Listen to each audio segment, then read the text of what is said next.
The Great Pyramid dominates the desert, but the official story wobbles.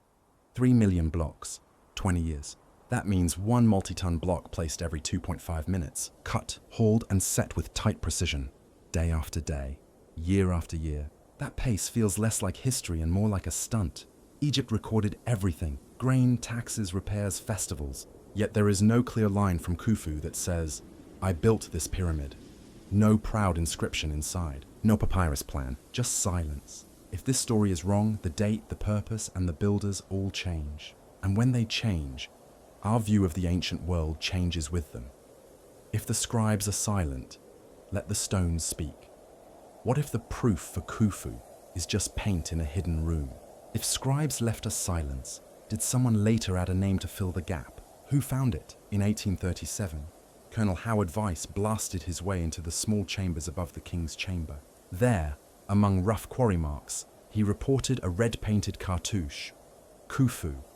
It became the headline, "Smoking Gun." Why the doubt? The cartouche shows odd spellings and grammar not typical of the Fourth Dynasty. Some errors match a popular 19th century Egyptology book Vyse owned.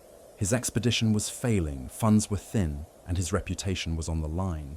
He needed a discovery. Motive, opportunity, and a brush are hard to ignore. What if it's genuine? Then it proves presence, not construction. A mark could show a crew name, an inspection, or later graffiti. It does not explain planning, quarrying, hauling, lifting, and precision alignment. So how do we test the story? When paper trails blur, numbers cut deeper. Logistics, rates, forces, these do not lie. Run the numbers and see what breaks first. 0.3 million blocks, 10 hours a day, no holidays. Do the math. Can any crew keep that pace with Bronze Age tools? So we run the numbers. For 20 years straight, you must cut, haul, and set one multi-ton block every 2 to 3 minutes. Tight joints, level courses, true angles. No pause for the Nile flood. No day for repairs. No room for error. Granite from Aswan adds harder problems. It lies hundreds of miles south. Some blocks weigh 50 to 80 tons. Load them onto boats without sinking.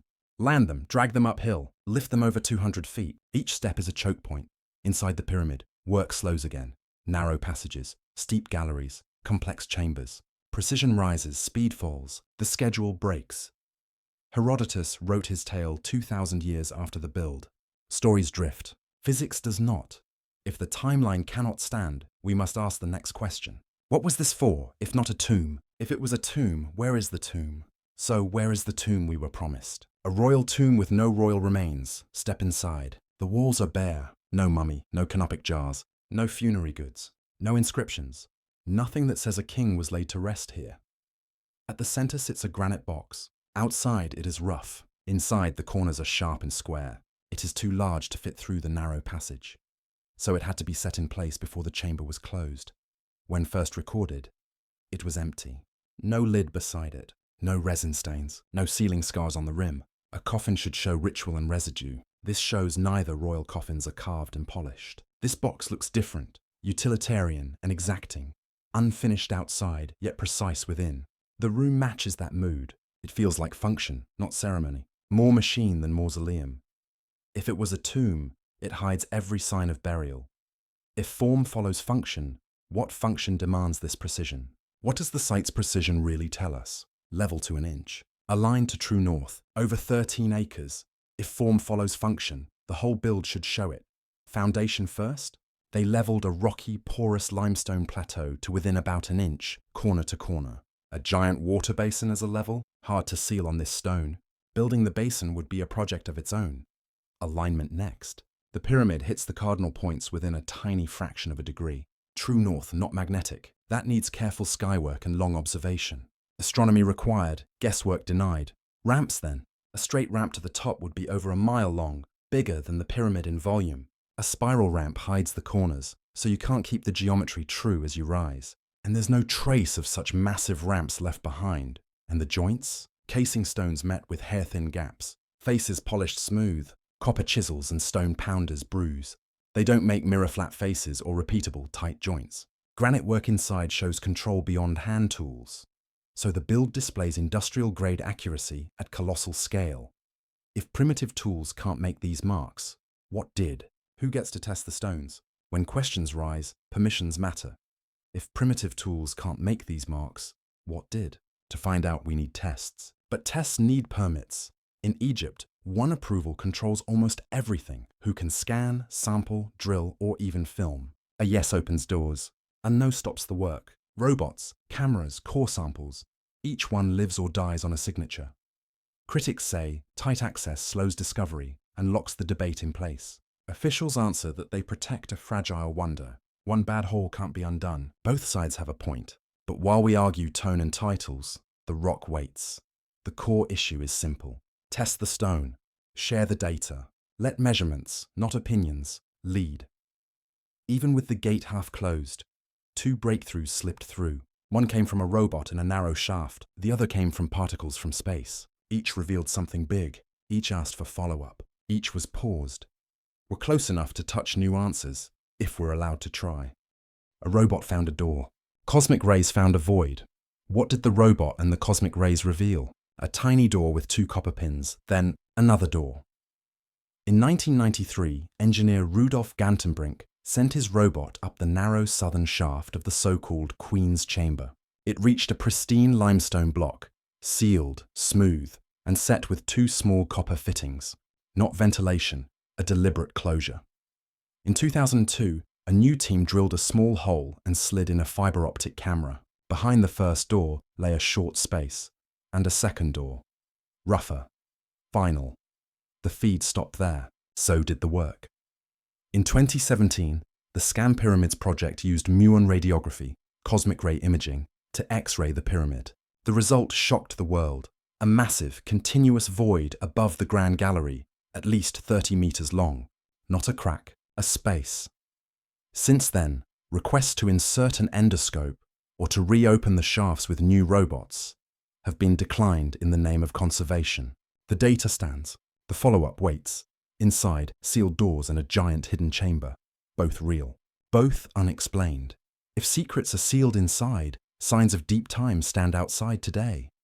What do the stones outside say about time? Sand scars the plateau, water scars the Sphinx. Walk the enclosure. The walls show deep vertical fissures and soft rounded profiles. Researcher John Anthony West saw it. Geologist Robert Schoch tested it. Textbook precipitation erosion, made by long, heavy rainfall running down the rock for centuries. It is not Nile floods. The Sphinx sits high above the river. It is not bad limestone either. Nearby structures of the same stone show wind and sand wear, not rain cuts. Geology points to a wetter climate, far older than the pharaohs. That pushes the Sphinx back to a pre-dynastic age. Later, Egyptians found it buried in sand and restored it. The head looks small for the body, the neck awkward. A recarve fits. A damaged lion head reshaped into a king's face, perhaps Khafre. If the Sphinx is older, the whole site's plan may be older too. The Sphinx temple blocks, quarried from the enclosure, show similar water wear. The message is simple. This complex began long before 2500 BC, then was adopted and rebuilt. The sky offers a date. The ground mirrors the stars. Does the sky confirm what the Sphinx whispers? As above, so below, engineer Robert Bauval saw a pattern. The 3 pyramids map the 3 stars of Orion's belt, 2 bright stars in a line. A third, slightly dimmer, set off to the side. Giza copies that layout, offset included. Stars drift over millennia because of precession. So wind the sky back. Around 10,500 BC, at meridian transit, the belt's angle matches the ground plan.